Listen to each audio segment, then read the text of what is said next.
स्वागत है सभी आंगनवाड़ी सेविका सहायिका बहनों का।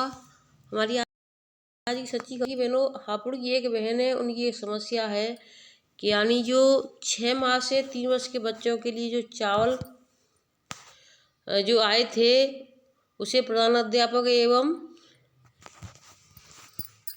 शिक्षा मित्र मांग रहे हैं। जो यह राशन हमारा है, हमें चाहिए, कृपया इसका समाधान करें। CDPO मैडम जी, आपकी अति कृपा होगी।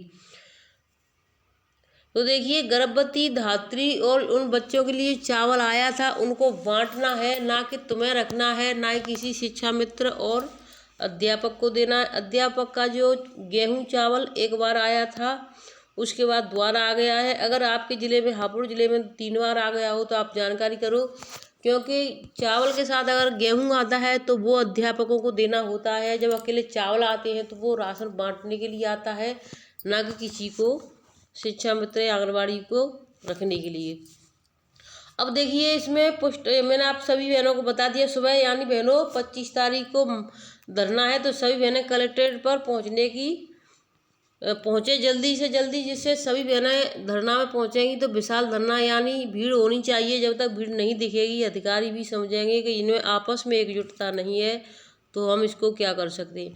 अब देखिए, 2 विभागों में फंसी प्रधानमंत्री मातृ वंदना योजना। स्वास्थ्य से हटाकर महिला एवं बाल विकास विभाग को स्थानांतरित की गई थी, तो इसमें देखिए फंस चुकी है, क्योंकि जो स्वास्थ्य विभाग के काम नहीं कर पा रहे हैं उनको आंगनबाड़ी को दे दिया जाता है। ये करेंगी क्योंकि ये मशीन बन चुकी हैं। अब देखिए, जो यानी पहले जो आंगनबाड़ी बहनों ने तो नहीं भरे अभी तक फॉर्म, यानी जिन्होंने भर दिए हैं आशाओं ने, तो उनका पैसा अभी तक नहीं आया है और वो अपना आए दिन दौड़ लगा रही हैं, और जिनका नहीं भरा जा रहा है वो भी इसी चक्कर में घूम रही हैं। तो देखिए, मैं यहाँ से आपको बता देती हूँ, लंबा वीडियो हो जाता है। इसके तहत महिला एवं बाल विकास विभाग के लिए नया पोर्टल भी लॉन्च किया गया, लेकिन तकनीकी गड़बड़ी के चलते नए पोर्टल पर आवेदन तो शुरू नहीं हुआ, बल्कि जो पुराने करीब 4000 से अधिक आवेदन हुए थे उनका भुगतान भी अटक गया है। अभी नहीं हो सकी आंगनबाड़ी कार्यकर्ताओं के ID की मैपिंग। स्वास्थ्य विभाग से योजना के स्थानांतरित होने के बाद अब तक जो काम आशा कार्यकर्ता करती थी वह आंगनबाड़ी कार्यकर्ता को करना है। इसके लिए उनको ID दी गई है, लेकिन जब तक ID की मैपिंग नहीं हो जाती तब तक उनके द्वारा आवेदन नहीं किया जा सकता। विभाग की ओर से अभी तक उनके ID की मैपिंग नहीं हो सकी। आवेदन के बाद से लगातार दौड़ लगा रही महिलाएं। आवेदन न होने के कारण जहां महिलाएं भटक रही हैं, वहीं ऐसी महिलाएं हैं जो आवेदन करने के बाद भी लाभ पाने के लिए दौड़ लगा रही हैं। नौतनवा क्षेत्र के शशिगढ़ निवासी पूजा निषाद, गिरिजा देवी, पूजा प्रजापति, कुसुमती रूबी और अंतिमा ने बताया कि 8 माह से आवेदन के बाद सामुदायिक स्वास्थ्य केंद्र का चक्कर लगा रहे हैं, लेकिन लाभ कब मिलेगा इसको बताने वाला कोई नहीं है। इसके लिए मुख्यमंत्री पोर्टल पर शिकायत भी दर्ज कराई थी, लेकिन फर्जी रिपोर्ट लगाकर मामले को निस्तारण कर दिया गया। 3 किस्तों में मिलता है योजना का लाभ। पहली किस्त 1000 रुपये की गर्भावस्था के पंजीकरण के बाद, दूसरी किस्त 2000 रुपये 6 माह गर्भावस्था के बाद या प्रसव के जांच के बाद, तीसरी किस्त 2000 रुपये की बच्चे के टीकाकरण के बाद। तो इस तरीके से 3 किस्तों में यानी 5000 रुपये आते हैं। अब मैं आपको एक और जानकारी बहनों, आदेश और लगे हुए हैं। जिन्होंने सुबह की वीडियो नहीं देखी है तो जा कर के देख लें, वीडियो बहुत ज़रूरी है। कौन कौन से आदेश हैं जो आज करने हैं आपको, और कौन सी सामुदायिक गतिविधि वो आज आपको करनी है। सूचना पर पहुंची पुलिस ने क्षेत्र के थानाध्यक्ष दिनेश सिंह ने बताया कि सूचना के आधार पर आंगनबाड़ी की आत्महत्या की जानकारी मिली। तो देखिए, हमारी आंगनबाड़ी बहनें हैं, उन्होंने आत्महत्या कर ली। किस जगह पर, ये हम आपको पूरी जानकारी इसमें देंगे। ग्रामीणों की मौजूदगी में गांव पहुंचकर चैनल का ताला तुड़वाकर उसका शव नीचे उतरवाया। उसके बाद पंचनामा भरकर शव का पोस्टमार्टम कराया गया। लाजवंती पालपुत्री रामलाल एक तलाकशुदा महिला है। वर्ष 2011 में पति से संबंध विच्छेद के बाद वो अकेली रहती है। उसके परिवार के सदस्य, पिता और भैया भाभी ज़्यादातर लखनऊ में ही रहते हैं। सदस्यों की गैर मौजूदगी में वह घर पर अकेली ही रहती थी। इसीलिए उसके परिजनों को सूचना दी गई। तो देखिए बलरामपुर जिले के परसपुर थाना क्षेत्र में ग्राम मचरौला में गड़रिया प्रवाह में आंगनबाड़ी कार्यकर्ती लज्जावती पाल का शव संदिग्ध हालत में घर में फंदे से लटका मिली जानकारी के अनुसार 2 अनजान लोगों द्वारा आंगनबाड़ी को कॉल करके परेशान किया जा रहा था, जिससे तंग आकर आंगनबाड़ी लज्जावती पाल ने फंदे से झूलकर आत्महत्या कर ली। लज्जावती पाल अकबर अली पुरवा के मिनी आंगनबाड़ी केंद्र में कार्यकर्ती के पद पर नियुक्त थी। आंगनबाड़ी के घर से केंद्र की दूरी ज़्यादा नहीं है। गुरुवार को दोपहर जब काफ़ी देर तक चैनल नहीं खुला तो आसपास के लोगों ने शक हुआ। उसके बाद ग्रामीणों ने आंगनबाड़ी को आवाज़ लगाई, लेकिन अंदर से कोई जवाब न आने पर लोगों का शक बढ़ने लगा। ग्रामीणों ने चैनल का पर्दा हटाकर देखा तो आंगनबाड़ी का शव पंखे से लटक रहा था। उसके बाद लोगों ने घटना की सूचना पुलिस को दे दी।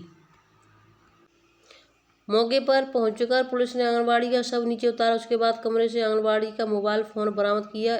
एसओ का कहना है कि घटना के हर पहलू की छानबीन की जा रही है। आत्महत्या की सही जानकारी परिजनों के लखनऊ से आने पर ही हो सकेगी।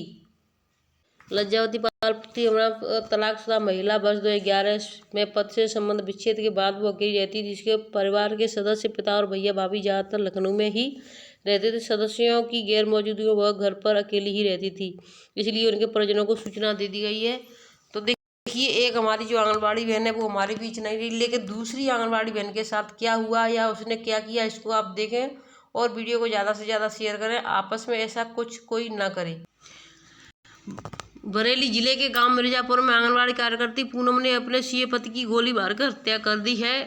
पुलिस ने आरोपी पत्नी पूनम को गिरफ्तार कर लिया है। हत्या का कारण पारिवारिक कलेश बताया जा रहा है। आरोपी आंगनबाड़ी पूनम ने पुलिस पूछताछ में बताया कि वह अपने पति की 20 साल से यातनाएं झेल रही थी। पुराने झगड़े के कारण ही दोनों पति पत्नी अपने गांव भुता के मिर्जापुर को छोड़कर बरेली रहना शुरू कर दिया था, लेकिन यहां आने के बाद भी झगड़े खत्म नहीं हुए और आखिरकार परेशान होकर पति की गोली मारकर हत्या करनी पड़ी। तो देखिए, ये भी एक जो है कि यानी इतना झगड़ा बढ़ गया कि पति की ही गोली मार।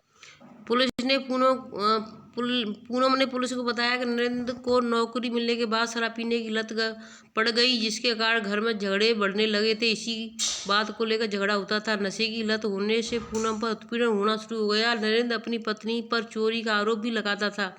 मंगलवार की रात को नरेंद्र ने अपनी पत्नी पर 18,000 रुपये जेब से निकालने का आरोप लगाया था, जिससे खूब विवाद हुआ और इसी विवाद में पत्नी को मारा पीटा भी था।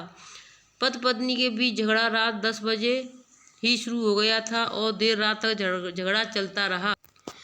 जिले के भुता थाना क्षेत्र में गांव मिर्जापुर निवासी नरेंद्र कुमार सिंह की शादी 20 वर्ष पूर्व पूनम के साथ हुई थी, लेकिन कुछ समय बाद पति पत्नी के झगड़े होने लगे, जिसके कारण दंपत्ति 15 साल पहले गांव छोड़कर बरेली में रहने लगे। बरेली आकर नरेंद्र की अच्छी कंपनी में सीए पद पर नौकरी मिल गई और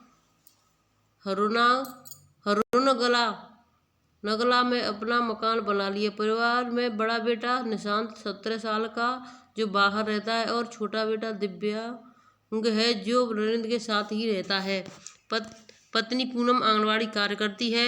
पूनम का कहना है कि रात 2:30 बजे नरेंद्र तमंचा लेकर उसकी ओर दौड़े, लेकिन पूनम ने तमंचा उससे छीन लिया। पूनम के उत्पीड़न सहने की क्षमता खत्म हो चुकी थी, जिससे परेशान होकर उसने गुस्से में तमंचे से नरेंद्र को गोली मार दी, लेकिन जब खून निकला तो उसकी हालत खराब हो गई।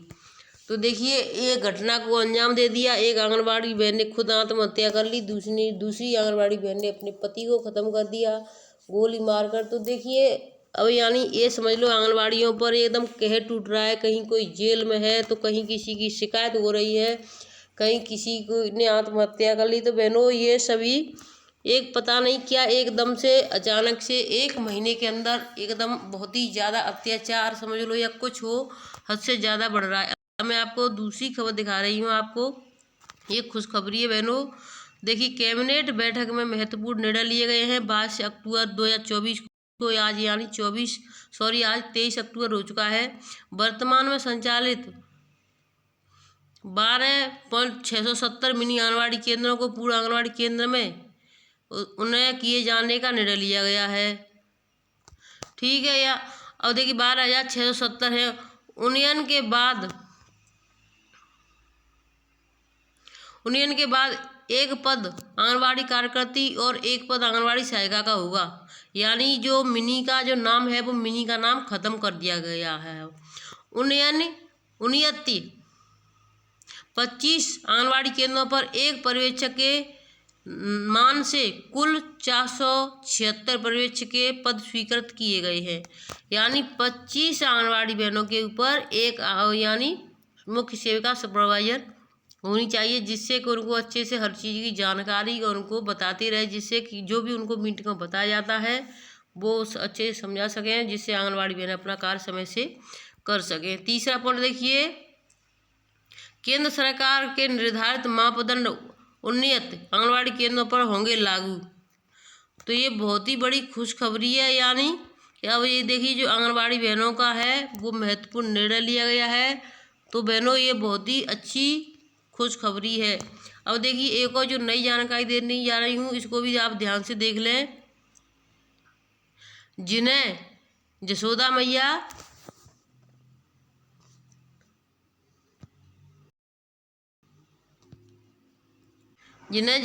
मैया का नाम दिया गया, जो pre school learning level educator की मजबूत रीढ़ हैं, जिन पर गर्भवती महिलाओं की गोद भराई और नवजात शिशुओं के साथ अन्नप्राशन का जिम्मा रहता, वे आंगनबाड़ी कार्यकर्ती मामूली मानदेय सुविधा, सामाजिक आर्थिक सुरक्षा के अभाव और अधिकारियों के कथित उत्पीड़न की विसंगतियों से दो चार हैं।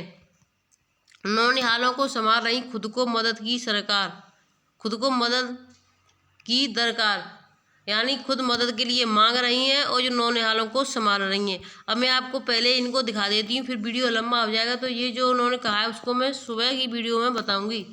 तो सबसे पहले देखिए आप, यानी यहाँ पर आंगनबाड़ी कार्यकर्ती को शासकीय कर्मचारी का दर्जा मिले, 6,000 रुपये में जीवन चलना मुश्किल है, उसमें वृद्धि की जाए। ये मोनिका वर्मा है, इन्होंने कहा है।